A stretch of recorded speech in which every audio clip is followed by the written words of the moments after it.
Hi guys, my name's Russell and I make guide and race videos for iRacing here on YouTube. We are back for another IMSA track guide. We're here at Twin Ring Motegi for week 2 of season 1 2021. Really like this track actually. It's one of my kind of top 10 favorites. It's got a really nice flow to it. It's guaranteed good racing here, which is always nice. Some tracks are quite hard for overtaking. This is not one of those. Plenty of room on the track, plenty of slow corners to attack on. We're going to do the usual thing here. I'll do the usual cockpit lap at full speed so you can get a feel for the track, and then I will go round in slow motion, breaking down every corner, hopefully giving you a few tips to work with on how to attack some of the bends. If you didn't already know, if you are a member of my YouTube channel, you get various perks, including early access to my track guides and setups and ghost cars. So if that sounds like it might be of interest, check out the description below. You can download my setup and ghost cars again in the description. I keep them all on my Discord, so you can come and grab those whenever you fancy for every week this season, and have a chat with the community there. It's quite good. We've got about 400 members there now. So if you're looking for people to race with or chat with, come along and say hi. You're all very welcome. All right, guys. Well, good luck this week. Don't forget to hit like if this guide is useful, and don't forget to leave a comment to let us know how you get on with your races this week. I'm always keen to hear how you're doing. If I don't see you before in my next video, hopefully I'll see you out there on the track this week. Cheers, guys.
Okay guys, so here's my full breakdown of my 146 flat here at Twin Ring Motegi.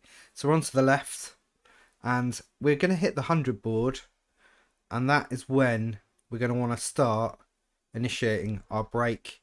It's basically pretty much immediately as we pass under the board.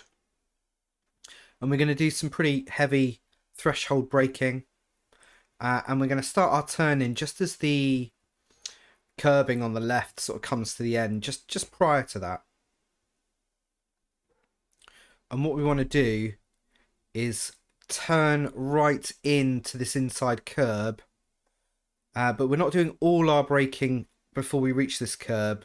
We're actually going to, it's a double apex, so we want to apex mid track, but by the time we hit mid track, we're going to want to have turned the car enough to be able to put the accelerator down and push on through up to turn 2.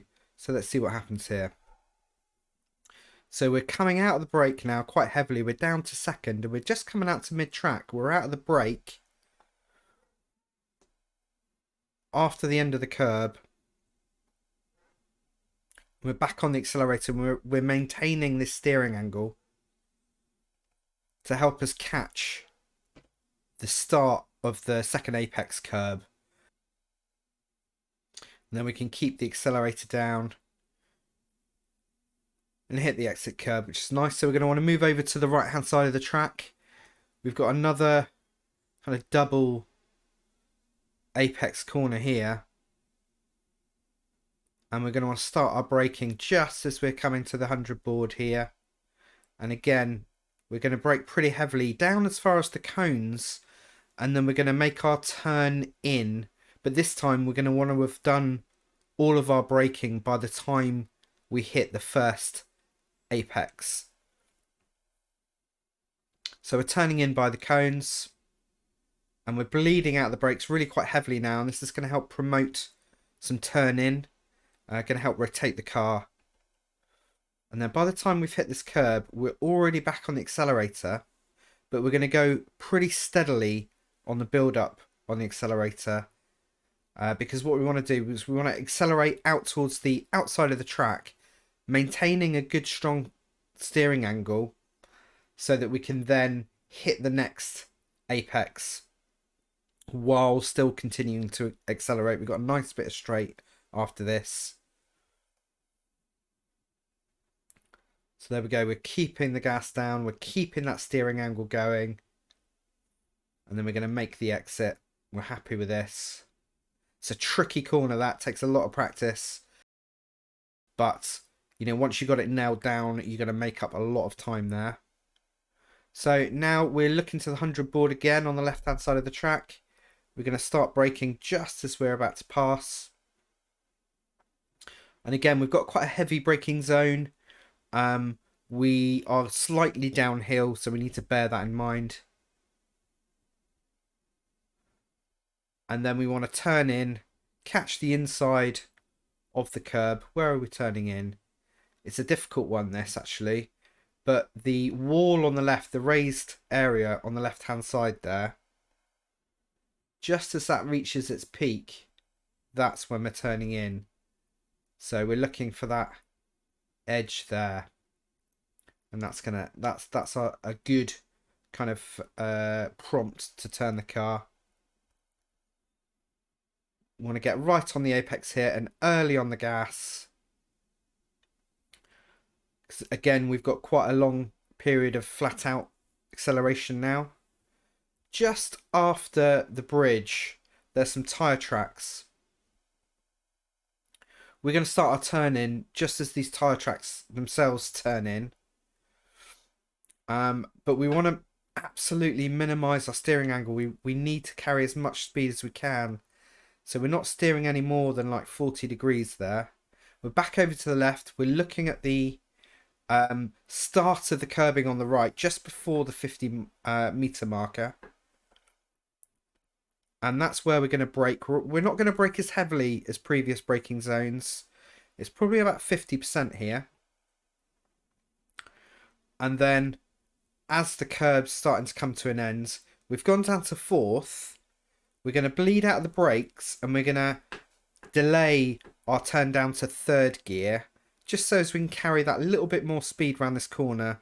There's some good, it's nice and grippy here. We've got a bit of camber, so we can rely on the downforce of the car to stick the tyres to the road.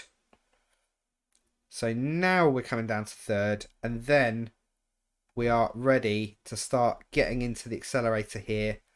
And look at the way we've got the car positioned. This is really important for this corner.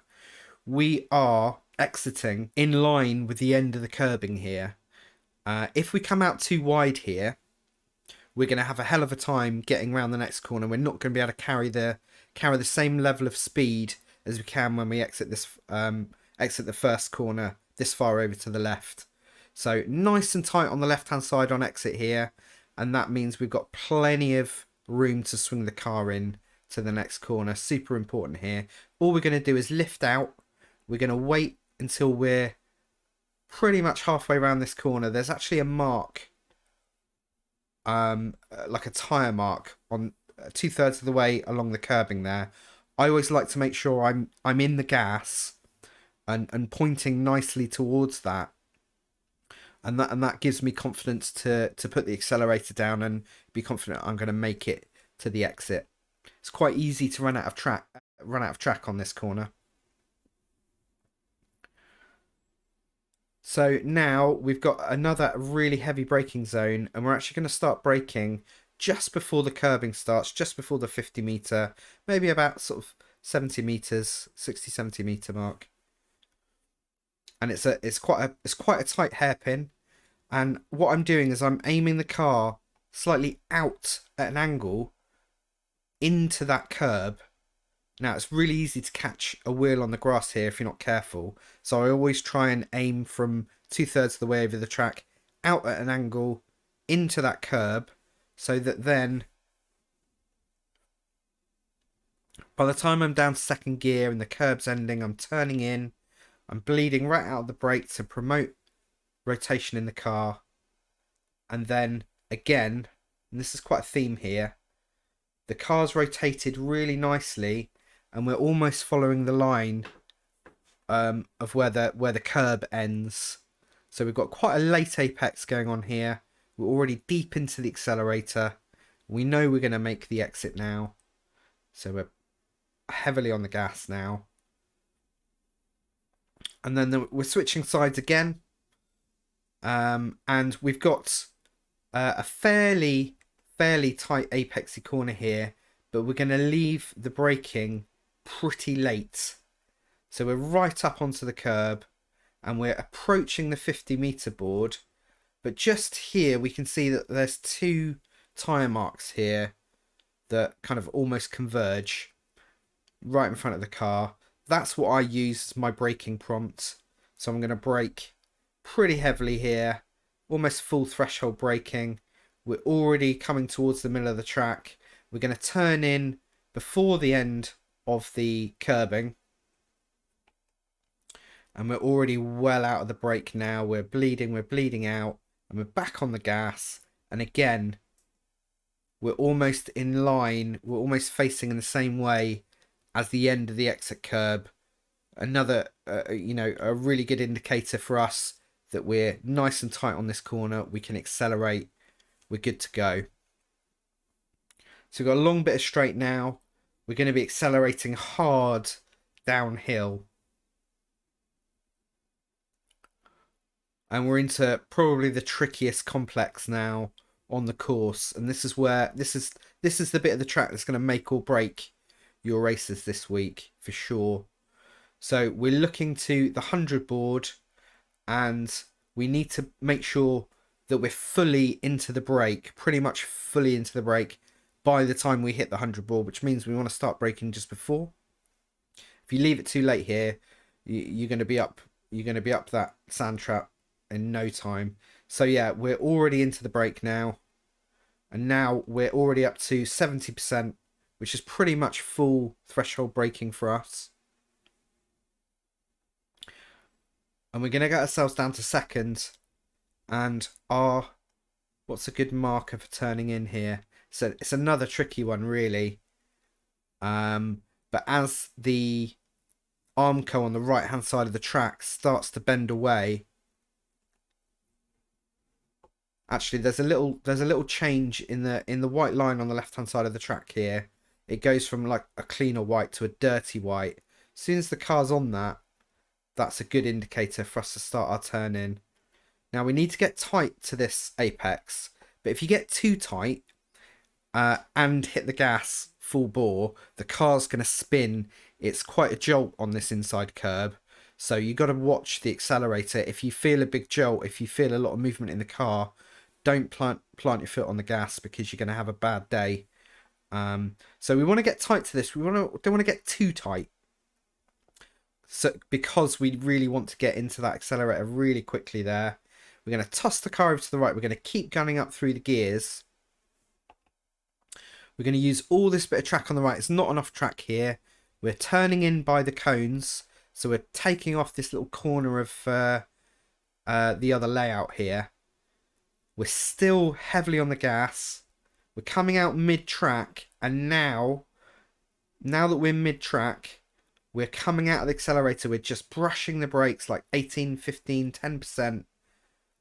We want to hit this apex quite hard, and we're we're treating this almost like a sort of chicane scenario here, where we want to be making this the straightest line between these two curb apexes as we possibly can. I'm quite pleased with this run. You know, we've made it. We're coming into the brakes again some more, for a brief period of time, and then we're going to bleed out the brake, turn heavily, and then you know, back on the gas. We're uphill for a period here. It's very, very easy to put a couple of wheels on the grass on exit here, and it's going to cost you at best, you know, a good tenth in time for wheel spin. At worst, you're just going to turn the car around. So make sure that you leave yourself plenty of room to make that curb. Takes a lot of practice, that final complex, but you can take it a lot faster than it first seems. You just got to make sure you get that line right, and I highly recommend using my ghost car for that. If you follow my ghost car around that final sector, it'll become clear really, really nice and quickly. So that is my 146 flat here at Twin Ring Motegi. I hope you found this useful. If you did, please do consider subscribing to the channel. Please do hit like on the video. Drop us a comment down below and let me know how you got on. Good luck racing here, guys. And I'll be back next week with the next track guide. Have a good one and Merry Christmas.